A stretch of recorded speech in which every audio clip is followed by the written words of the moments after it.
Dad thought he'd moved on from his late wife before unearthing this email. By the late 2000s, Chris Martin had just about everything he could have wanted, until an unpredictable tragedy skidded his life's plans to a halt. As he adapted to a new normal, he uncovered an email written by his late wife that was never meant for him. His mind reeling, he wrote out an urgent message for the world. When he was in his early 20s, Chris Martin from Melbourne, Australia, was single. Hoping to launch him into the dating game, Chris's good friend introduced him to a cousin named Renee. The two did not click. Years after the introduction, however, after more than a handful of casual meetings, Chris and Renee ended up at the same party. It was there, hidden away from the thrum of the music and the chattering of friends, that the two kissed for the first time. Soon, the two were in love and fully in the beautiful honeymoon phase. Every moment was exciting, every touch beautiful, but for them, the phase never ended, and in just a few years, they made the ultimate commitment. The two wed in a beautiful ceremony, and within years, they were raising a baby girl named Grace. In 2011, the couple delighted in the news that Renee was pregnant once more, this time with a boy. The honeymoon continued. Until doctors delivered the bad news. Renee had kidney cancer, and in the span of a doctor's sentence, the couple went from planning their family to planning how to tell their 6-year-old daughter that Mum was very sick. I remember the day telling Grace that we didn't know whether we were going to be able to beat the germs in Mum's belly. Chris said, if we couldn't, that meant that Mummy's body wouldn't be able to live anymore, and she'd die. Putting it out there, the conversation was impossible both in its weight and its complexity. Yet it paled in comparison to the 2013 conversation Chris had with his now 2 children. Albie was born in 2011. At just 39 years old, their mother was dead. Devastated and single again, Chris pulled himself together for his kids. But trying to be both a mother and father for them while processing his own confusion and grief nearly drove the dad to insanity. I miss the companionship, the shared load, the daily debrief, he recalled.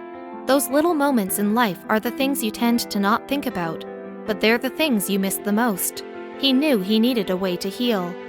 The kids helped. They gave him a purpose beyond himself, but more importantly, kept him focused on the present, not that hopeless, Renee-sized void staring at him from the future. But he needed something else. He needed a place to bare his soul. So 3 years after Renee's death, the Australian native started a blog, Just a Dad. 1 part self-therapy, 1 part explanation to his family and friends. The blog helped single dads everywhere cope with loss and grief.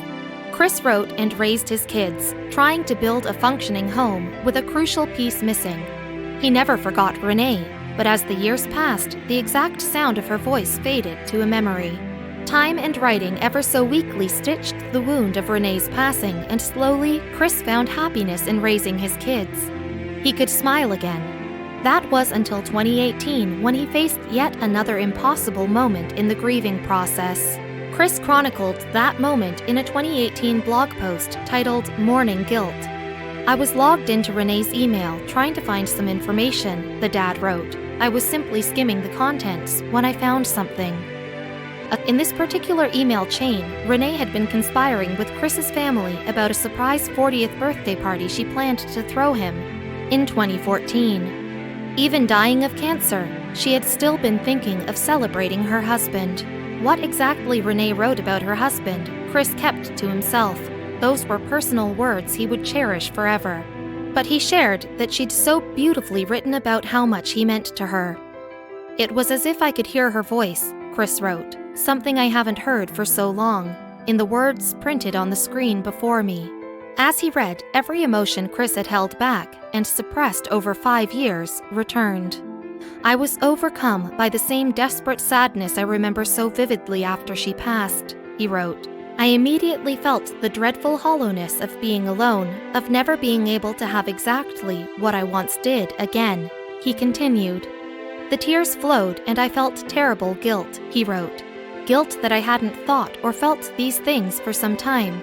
Guilt that I had seemingly forgone these feelings in the pursuit of normality and, dare I say it, happiness. Guilt that I'm here and not her. It too passes. For his readers, Chris confronted that guilt. Like everything else in life, it too passes, he wrote.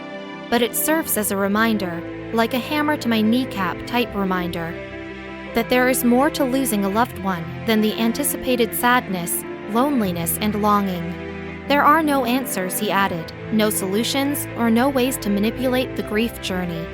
It just has to happen, however it pans out. I just have to trust that it'll be okay. It's comforting to know I still care.